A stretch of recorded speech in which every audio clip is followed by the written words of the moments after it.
다음에 탑도 똑같아요. 탑에다 돌을 올리면 애를 낳는다. 집안이 좋은 일이다.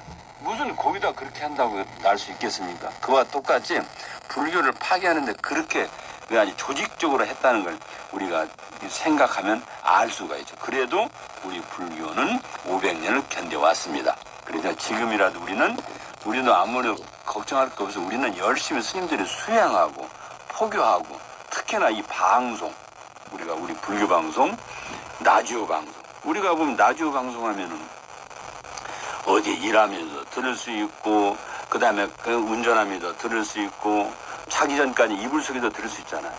우리가 책 보려면 힘들죠? 눈 아프죠? 그 다음에 책 보려면 또 시간을 내야죠. 그렇게 할 필요는 뭐 있어? 불교 방송을 딱 듣고 있으면은 그냥 우리가 눈 감고 있으면 그거 들으면 돼. 요새는 불교 방송이 좋은 스님들이 법문을 많이 하니까 가만히 앉아도 이거 들을 수가 있고. 그렇기 때문에 그런 걸 하려면 우리가 더욱더 이 장비도 불교 방송에 좋은 장비도 갖추고 좋은 인력도 좋은 아나운서 이런 분도 전부 다 갖추려면 결론적으로는 그분들한테 충분한 보시도 해야 되고 또 그분들이 그러함으로써 모든 걸 더 열심히 하고 그러려면 우리가 만공에 1855에 3,000번 1855에 3,000번 한 달에 10,000원씩만 그렇게 해도 돼.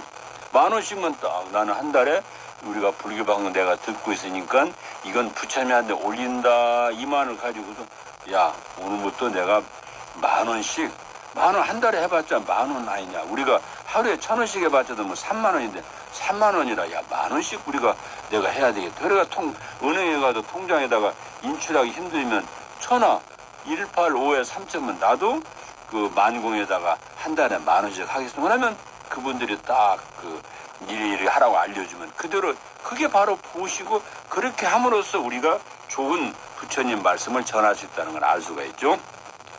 이러한 건달바는 건화담이라고도 하고도 언달바라고도 불리는데 건달바라는 시는 제석총 하늘의 제석총에서 음악을 맡아 연주하는 시는 늘 부처님께서 설법하는 곳에 나타나 음악을 연주하며 불법을 수호한다 이렇게 나와 있죠.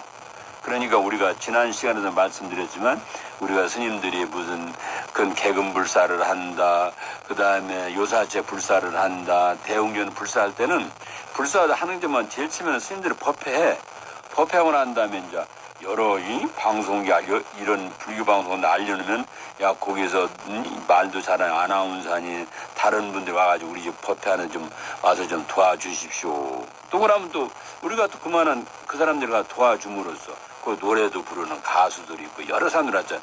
그것이 그렇게 노래 부르고 우리가 흥겹게 하는 것은 그건 잘못된 게 아니에요. 원래 부처님도 다 이렇게 했습니다. 여기서 부르면 건달바 신도 바로 그런 신이에요. 부처님의 법문할 때 항상 딱하게 듣고 연주하고 그런 신을 우리가 말할 수 있는 거죠. 그래서 법화경에 보면은 서품에 4명의 건달바 왕이 있으니 하나는 악건 달바왕, 그 다음에 악음 건달바왕, 미건 달바왕, 미음 건달바왕. 그러니까 건달은 4분이라 악 건달바왕, 악음 건달바왕, 미건 달마왕, 미음 건달바왕. 각기 이 10만 명의 권속을 거느리고 있다고 하여 음악에 대해서는 최고의 신으로 인식되고도 있단 말이에요. 그래서 항상 보통 무장한 모습으로 사자관을 쓰고 손에는 삼지창을 들고 있기도 하지만 이러한 모습은 건달바 왕의 모습은 용주사 효행 박물관에 있는 안성 성남사 아미타 부처님 후불탱화의 8부 중에 잘 나타나 있다고 합니다. 잘생긴 사람의 모습의 얼굴에 이빨이 드러난 사자의 얼굴을 쓰기도 하지만 무섭다거나 두렵다기보다는 금방이란 노래소리가 들릴 듯 오히려 편안함을 전해준다 합니다. 향기만 먹고 살아서 그런가 맑은 눈동자는 부처님을 향하여 있고 눈썹은 상스럽고 수염은 근엄하고 합장한 두 손엔 부처님을 외워하겠다는 굳은 결심이 서려 있는 게 건달바 상입니다. 그러나 건달바 왕이 쓴 사자만은 주변을 경계하는 시선을 주어 부처님을 지키는 임무에 충실함을 나타내어 건달바 왕은 좋은 대조를 그 다른 신들과 이룬다는 걸 알 수가 있죠. 그래서 이 천신들은 항상 부처님 설법하면 음악과 악기를 연주하고 설법 내용을 노래로 불렀다고 합니다. 그래서 요즘 사찰에서 요새는 법문할 때도 음성고양 스님들 요새 노래 잘 부르시대. 아까도 지난 시간에 얘기했지만은 노래 잘 부르시잖아요. 그 노래 부르는 게 우리가 하나 탓할 거 없어요. 진짜로 스님들 이렇게 노래 잘 부르는 것도 하나의 포교입니다. 우리가 무슨 뭐 이게 뭐 선이 잘못됐다는 거 아닙니다. 선에서 가만히 앉아가지고 참선하는 것도 포교지만은 우리가 보면은 남한테 말로 쓰잖아요. 우리가 예, 귀신눈에 보게 되면은 진여는 이연진여와 의연진여. 우리가 진리는 말로서 표현할 수 없지만 그래도 말로서 표현해야 진리를 이야기할 수가 있는 거라. 그렇기 때문에 노래도 하나의 큰 포교가 된다고 저는 보고 있습니다. 그 다음에 우리가 이제 그렇죠. 우리나라 한반도에 불교가 들어와서 삼국 시대부터 음악이 전파되기 시작했어요. 우리가. 그래서 불교 음악은 불교가 건너온 삼국 시대부터 시작됐고 삼국 시대 대표적인 불교 음악 중에 하나는 도설가가 있어요. 도설가. 삼국유사의 유사에 따르면 경도광 때 초하루 2개의 해가 나란히 나타나 10일 동안 사라지지 않는 이변이 일어나게 됩니다. 삼국유사에 있는 소리입니다. 이때 길흉을 점치는 신하가 인여 있는 스님에게 청하여 아니 산화공덕을 지으면 재앙을 물리칠 수 있다라고 하자.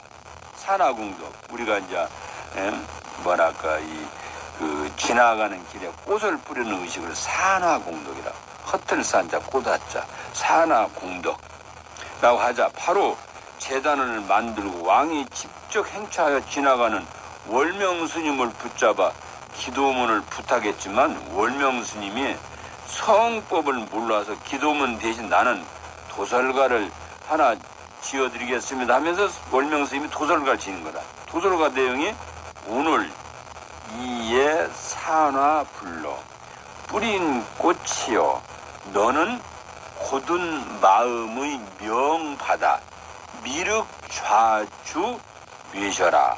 이게 도설가요. 해석뿐이요. 이게 도설가입니다. 이 말만 딱 하고 가. 그래서 향가는 향실이라는 언어로 만들어진 가사이기 때문에 아직까지 해석들이 분분하지만 2개의 태양이 뜬다는 것은 은유적인 표현으로 2개의 태양을 왕과 왕을 대적할 강력한 세력이라고 해석하기도 하는데 그런 관점에서 도설가의 진짜 의미는 다음과 같다고 또 볼 수가 있죠. 도설가 해석하는 학자들이 많습니다. 오늘 이곳에 모든 화랑을 부르는 바라. 나라의 은총을 입고 있는 화랑. 너희들은 한결같이 굳은 마음으로 목숨을 바쳐 여기에 미륵좌주를 뉘셔 받을 것이로다. 이 이제 해석은 유창인이라는 교수가 도설가 해석을 한 겁니다. 또 보면 왕의 대적할 상대를 대비하여 화랑들에게 굳은 충성심을 다짐하라는 내용의 도설가를 통해 왕권을 강화하고자 했던 당시의 상황이 드러난 것으로 또 볼 수가 있죠. 그 다음에 이제 신라 이제 우리가 그 노래는 도설가가 있고 고려시대 때는 말할 것 없지. 고려시대는 아주 그 숭불 정책으로 불교를 이게 이제 받드는 정치, 나라를 다스렸기 때문에 이는 고려시대에 열렸던 연등회를 통해 알 수가 있어요. 연등회가 굉장히 그 연꽃만 우리가 불 밝힌 게 그것뿐만 아니라 여러 가지 많이 했답니다. 그러니까 연꽃을 밝히는 것은 무지에서요. 지혜가 없는데 빛을 밝히는 지혜라는 의미로 지닌 연등회는 정월과 2월 그리고 4월에 주로 열리면 다양한 사찰과 궁궐에서 백성들이 참가했다고 그래요. 사찰에서는 악기와 무가와 혼했던 다양하고도 규모가 큰 연등회가 열렸다고 전해집니다. 그러니까 연등에 열 때 스님들의 법회도 하고 연등도 밝히고 악기도 연주 엄청난 거죠. 그래 연등에서는 합사 행가무와 왕무 해가무라는 당합과 함께 춤을 추는 무용을 또 공연했다. 무용 여러 무의들이. 그래서 합사 행가무와 왕무 대가무는 고려 문종 때 들어온 당나라 시대 데려온 그 음악으로서 답사 행가의 춤은 말이야 13명의 교방여 제자가 공연했고 왕무 대가무는 55명의 정해진 자리에 이동하여 한올에서 보았을 때 그 배치 어떻게 나열한 배치가 천하태평이나 군왕만세라는 그 글자를 만드는 형태의 궁중무용이라고 전해지고 있다고 그래요. 그러니까 우리가 사극 같은 데 보면은 이제 이렇게 막 왕을 위해서 무슨 그 사신대로 춤을 추잖아. 그런 것이 다 이 뜻이 있었던 거라. 그러니까 우리는 그런 것이 전부 다 불교에서 유래된 거라고 볼 수가 있죠. 그 다음에 조선시대 때는 유교가 들어오면서 억불에 여기는 고려된 숭불하고 근데 이조 때는 억불 정치의 정반대죠. 이러한 상황은 귀족 불교를 불렀던 불교가 귀족 불교라고 불렸던 불교가 민중의 문화와 융합되면서 새로운 불교 문화가 되는 계기가 되었습니다. 김수원이라는 그러한 그 거사가 사리 영기에는 낙성식의 불교 음악이 성대하게 연영되었다고 또 기록되어 있어요. 세종대왕 때는 앙흥샤지곡, 발대원지곡, 융성도지곡, 묘연 연주곡 등의 불교 의식이 담긴 음악을 직접 창작하셨다고 합니다. 이때 쓰는 악기는 특종, 특경, 편경, 편종, 가야금, 당비파, 해금, 월금, 통소, 소고, 장구 등으로 45명의 악공들이 연주했다고 그래요. 요새 보면 사극에 가끔 나오더만 게 여러 악기들을 놓고 연주하는 것. 그런 것이 바로 이제 45명이 함께 악공들이 연주했다고 하고 그리고 무용도 성대하게 공연했는데 발아춤과 법고문 스님들 절에서 보면은 그런 영산제를 할 때나 49일을 크게 할 때나 무슨 행사할 때 발아춤과 법고문 같은 의식무도 함께 했답니다. 그래서 불교를 수호한다는 의미를 지닌 발아춤은 발아를 손에 들고 움직임이 적은 동작과 발아를 크게 치고 전진이나 회전하는 등의 움직임을 주는 동작을 동시에 하면서 경건하고 엄숙한 분위기로서 공연을 하고 있죠. 지금도. 발아춤과 더불어 불교 의식에 추는 무용 중에 잘 알려져 있는 법고무, 법을 큰 북을 가지고 이제 치는 거. 거기서 승무가 나오는 북춤의 원형이 승무가 거기서 또 나오기도 하잖아요. 법고라는 큰 북을 치는 무용입니다. 그 설법을 듣고 진리를 깨우쳐 기뻐서 날뛴다는 의미로 지닌 환희용약을 표현하는 춤이라고 볼 수가 있죠. 그러니까 법고무 치면서 막 그냥 뺑뺑 돌고 그냥 춤을 추고 그것이 부처님 말씀을 듣고 너무나 그런 중생들이 그냥 사람뿐만 아니라 모든 생명체 있는 중생들 너무나 좋은 거라. 그래서 그것을 환희용약이라고 그래. 너무너무 좋아도 어떻게 할 줄을 몰라. 그것을 우리가 환희용약. 근데 사람뿐만 아니라 너무 다 짐들이 좋은 환희용약이라는 그 즐거움을 법고무로서 표현한다고. 법고무의 묘미는 춤을 추는 무용수의 움직임이야. 그래 북소리와 함께 팔랑이는 옷자락 우아하고 장엄한 분위기를 자아내는 건 우리가 말할 수 없이 훌륭하죠. 그래서 이게 보면은 요새 이제 스님도 요새 법고무를 많이 하시는 참 잘하고 지난번에 제가 저쪽에 청년사에 한번 가보니까 9월 9일 날 이렇게 예수자는 거 보면 야, 그 스님들도 참 법고무 잘 치고 발아춤 잘 추시고 내가 볼 때도 참 장엄하고 흥겹더만. 불교 의식에서 사용되는 노래와 무용을 범패의식이라고 하는데 그걸 전부 다 음료를 붙여 전법을 읊조는 식의 노래를 범패, 몸을 사용하여 무용하여 공양을 드리는 의식을 법무라고 그래. 법무, 작법이라고 그래. 범패는 좁은 의미로서는 영산제와 같은 49절을 주로 쓰이는 노래로 전문적으로 부르는 스님이 있죠. 아주 어사는 하죠, 스님들이. 가곡과 판소리와 더불어 우리나라 3대 성악 중의 하나로 창당과 화성이 없으면 일정한 악보가 없어도 오롯이 구음으로만 전해졌기 때문에 우리나라 고유의 불교 의식 음악으로 발전했다고 볼 수가 있죠. 그리고 범패로 유명해진 곡은 우리가 보면 회심곡, 인간사에 관한 걸 주로 엮어서 읊는 거. 그게 우리가 회심곡이 얼마나 좋습니까? 그 다음에 작법은 불교 의식을 담은 예술이 꽃으로서 앞서 언급한 바자춤과 법검 외에도 불법을 상징하며 자기 키만한 길이로 늘어진 소매로 된 옷으로 정적인 움직이로 춤을 추는 나비춤, 수행을 다지면 불교의 8가지 가르침을 뜻하는 것이라고 볼 수가 있습니다. 오늘은 여기까지 하고 다음 시간에 뵙겠습니다. 감사합니다.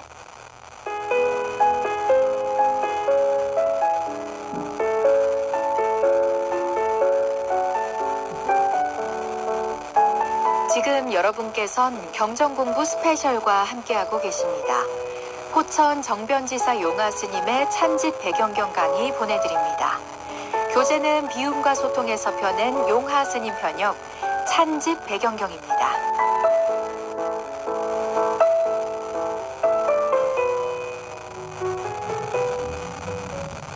지난 시간에 이어서 스님들이 추는 바라춤과 그 다음에 이제 그 법고문 이야기하고 그 다음에 또 이제 그 옷소매를 늘어뜨리면서 정적으로 나비춤, 그러니까 바라춤, 법고무, 나비춤.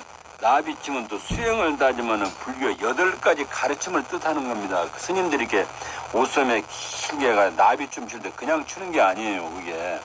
그게 뜻이 굉장히 깊습니다.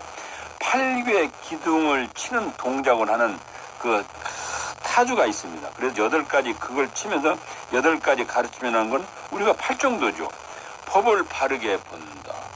생각할 바와 생각할 바를 마음에 잘 분간한다. 바르게 말한다. 바르게 일한다. 바르게 생활한다. 바르게 노력한다. 바르게 기억한다. 바르게 집중한다. 이 8가지를 그 춤으로서 표현하는 거예요. 그렇기 때문에 나비춤도 그냥 나비춤이 아니에요. 우리가 그거를 잘 알고 볼 필요가 있어요.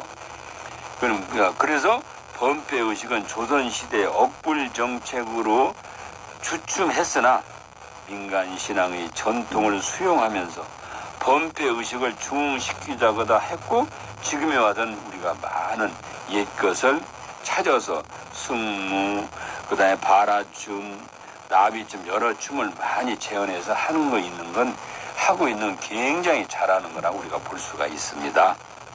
다음도 원문하겠습니다. 책으로는 91페이지가 되겠습니다.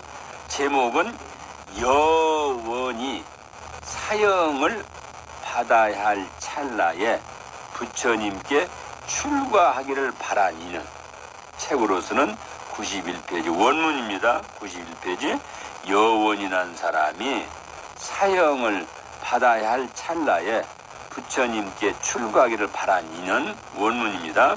부처님께서는 사이구 기수 급고도원에 계셨다. 그때 그 성에 여원이라는 한 어리석은 사람이 살생하고 훔치며 사음하기를 좋아하다가 마침내 고발당하자 왕이 잡아들일 것을 명령했다. 그리고 그를 묶어 온 거리를 순회하면서 그 죄상을 폭로한 뒤에 곧 사형에 처할 마지막 장소에 이르렀는데 그때 마침 세존께서 바라보고 몸을, 그러니까 부처님이 지나가는 걸 보고 여원이라는 사람이 부처님을 바라보고 몸을 굽혀 예배한 다음 그 죄상을 자세히 설명하고 이렇게 애원하였다.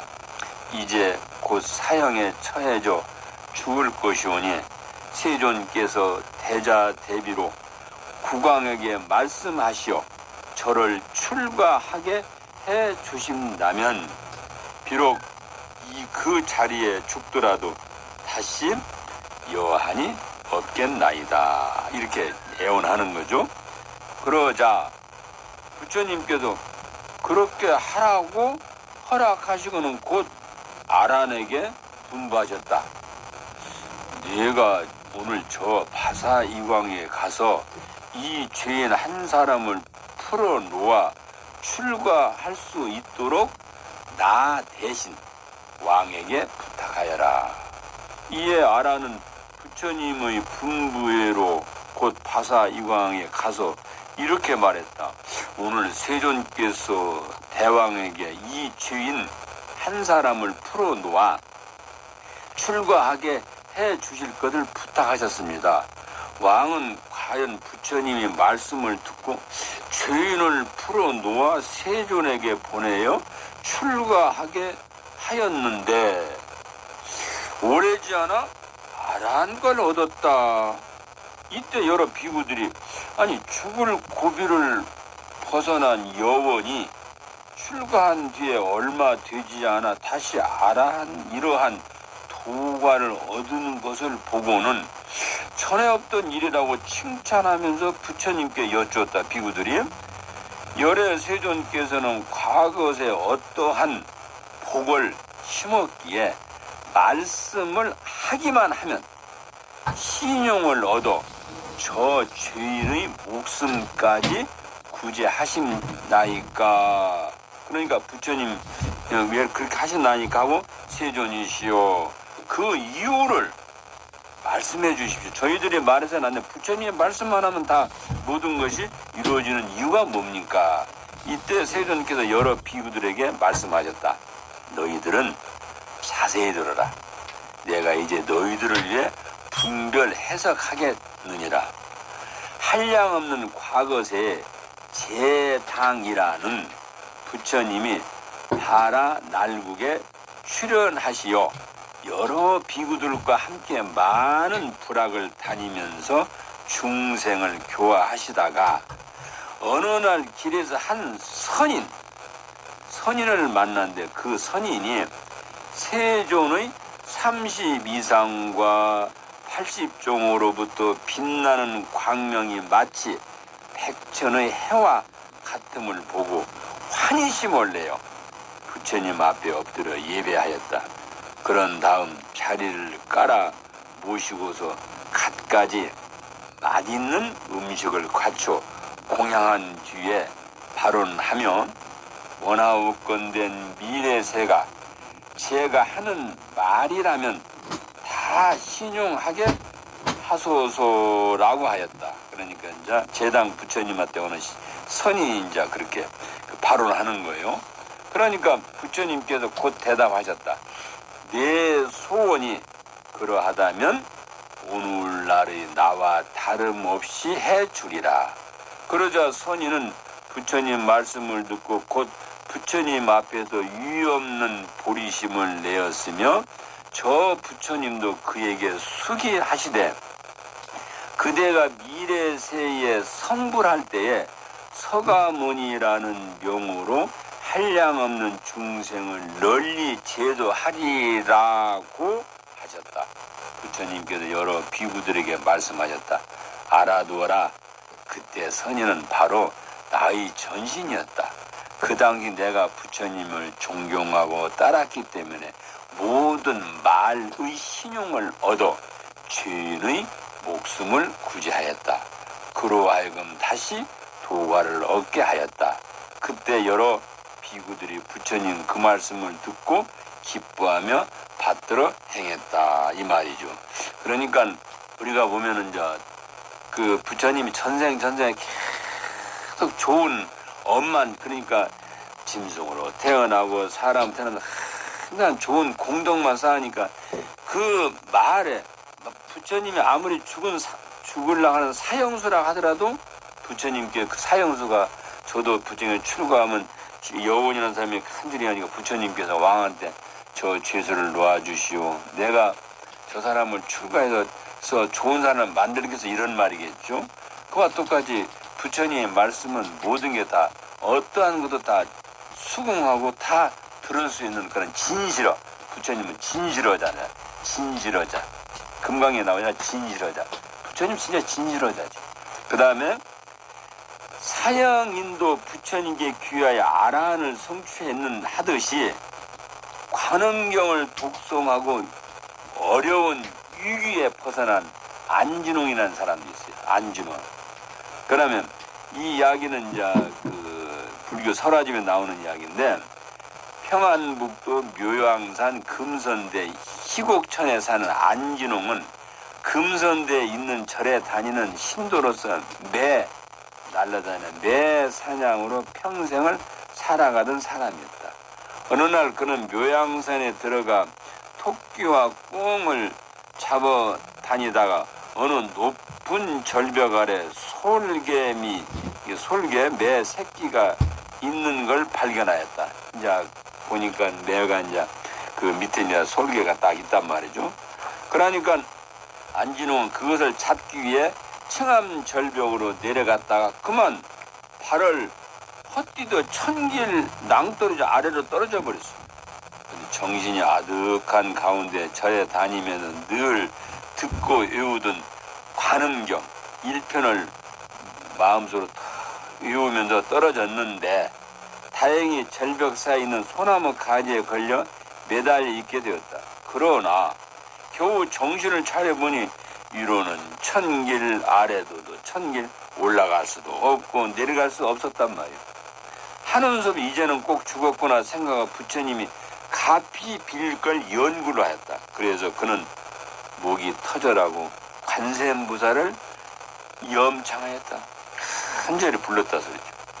얼마쯤 외웠더니 목이 마르고 몸이 불같이 달아오는데 어디서 이상한 소리가 들렸다.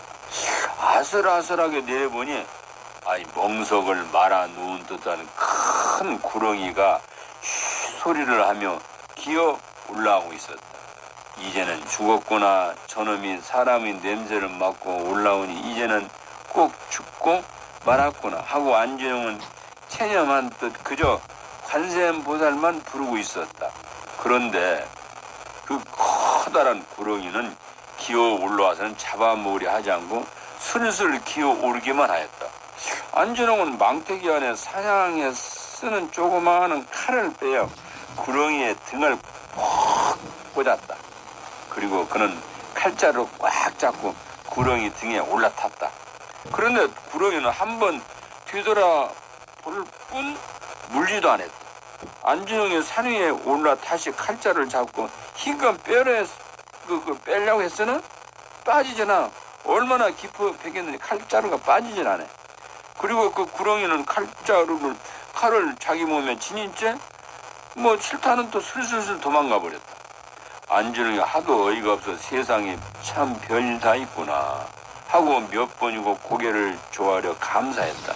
그리고 다시 금선대 절에 들려 부처님께 감사드리고 집으로 돌아왔다.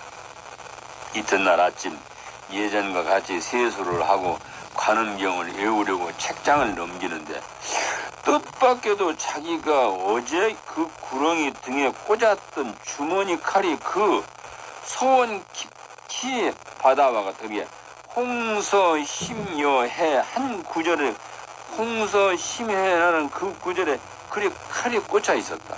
그는 한번 놀랐다. 이 칼이 왜 책에 꽂혀 있을까? 그는 낭떠러지에 떨어질 때 홍서심여해까지 외우고 그만 막혀 읽지를 못했던 것이었다. 홍서심여해라는 말은 관세음보다는 어느 곳에든지 누구에든지 어디 어느 근기든지 알맞게 잘 맞춘다. 영원하는 사람의 근기에 따라 그 사람의 적성에 따라 그 사람의 무엇을 깨달음을 잃지 무엇을 필요로 할지를 따라서 전부 거기에 잘 맞춰 그 모습을 필요로 하는 모습을 나타내요.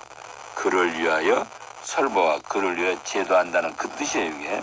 그와 똑같이 관세음보살이 변하여 구렁이가 되었는지 관음경이 변하여 구렁이가 되었는지 알 수 없는 일이로되 하여간 신기한 일이었다. 안진홍은 그때부터 우리 부처님이 나의 사냥하는 악습을 고쳐주시려고 이런 신통을 보신 것이다 생각하고 그 다음부터는 그렇게 사랑하는 샘에도 날려주고 다시는 사랑하는 악습을 죽을 때까지 행하지 않았다고 하는 이야기입니다. 그러니까 아까는 우리가 전 시간에는 여원이라는 사람이 부처님께 큰 그에서 자기가 도를 깨달았더니 여기는 이 안준이라는 사람이 그래 내가 사냥은 나쁜 일 했지만 그래도 부처님 경전을 열심히 읽으면 그렇게 위기에도 벗어날 수 있다는 걸 이야기하는 겁니다. 또 세 번째 얘기도 부처님 몽수경 듣고 사형 면한 얘기도 하나 더 해드릴게요. 우리가 몽수경 내용은 이렇습니다. 나무 관세음 보살, 나무 불, 나무 법, 나무 승, 여불유린, 여불유연, 불법 상인, 상락아정, 조렴 관세음, 묘렴 관세음, 염념 관세음, 염불 분리심, 철라신, 지라신, 인하신, 난리신, 일체 재양, 화이진, 나무 마바냐 바람이 이게 이제 몽수경이에요. 몽수경이 굉장히 짧죠. 중생들이 사라져 가면서도 힘들고 괴롭고 답답하고 큰 사고가 일어날 때 불자들이 의지하는 가장 중요한 의지처는 부처님의 가피요. 부처님이 경전이고 수많은 불자들이 어려운 상황을 마주칠 때 간절히 염불하고 수행을 지혜롭게 잘 극복했다는 이야기가 많죠. 그러니까 우리가 흔히 보면은 제가 가끔 잘 쓰는 얘기입니다만서도 그 타종교인들은 엄청나게 불신 그 사람들은 믿어. 근데 우리 불교인들은 가끔 보면 아이고 그게 될까? 기도해서 될까? 이런 맘 먹고 하면 아무 필요 없는 거예요.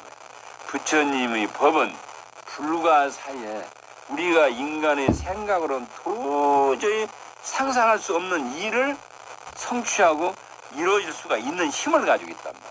그렇기 때문에 우리가 어떠할 때 관세음보살을 열심히 찾는다는 거, 부처님한테 열심히 기도한다는 거. 그러면 그게 불가사한 힘이 자기한테 미칠 수 있다는 걸 우리가 깊이 알아야 됩니다. 위의 몽수경은 부처님 실제로 중생들에게 설하신 것은 아니지만 기록에 의하면 관세음보살 꿈에 가르쳐 주신 경문이라고 이렇게 전하고 있습니다. 옛날 중국에 송경덕이라는 불심이 깊은 신도가 누명을 쓰고 사형을 당할 위기에 처해 있었습니다. 가끔 그런 사람이 있죠. 그렇지만 그런 걸 후회하지 말고 그 사람은 감옥에서도 관세음보살을 부리며 기도를 열심히 하였는데 깜빡 잠이 든 순간 꿈에 관세음보살이 나타나 내가 너에게 경문을 하나 줄 테니 얘가 이것을 1000번을 외우면 누명을 벗어날 수 있다고 하셨다. 이게 바로 몽수경이에요. 그러니까 살길을 찾았다 생각한 송경덕은 잠에서 깬 후 경문을 계속 외우고 사형장에 끌려 나가게 됐다. 그러니까 막 외우면서도 끌려 나가는 거야. 그런데 사형장에 당하기 직전에 경전을 1000번 외우게 됐어. 1000번. 사형수가 칼을 송경덕 목에 3번이나 쳤지만 목이 나가지 않아. 이게 그러니까 옛날에 목을 3번 쳐도 나가지 않으면 사람은 살려주는 예가 있었단가 봐요. 그런 집에 돌아와 송경은 집에 모셔온 관세음보살에게 절을 3번 딱 하면서 자세히 보니 관세음보살 목에 칼자국이 3개나 나 있다는 이야기가 전해집니다. 그 후에 이 이야기를 널리 퍼져 고시성을 가진 왕이 그 내용을 책으로 만들어 여러 사람 배포를 해. 그래서 그때부터 몽수경이라고도 하고 고양경이라고도 부르게 되고 관세음보살을 꿈에 가르쳐준 경이라고 하여 몽수경 내지 고양경이라고 부르는 경이 있었다는 걸 말씀드립니다. 오늘은 여기까지 하고 다음 시간에 뵙겠습니다. 감사합니다.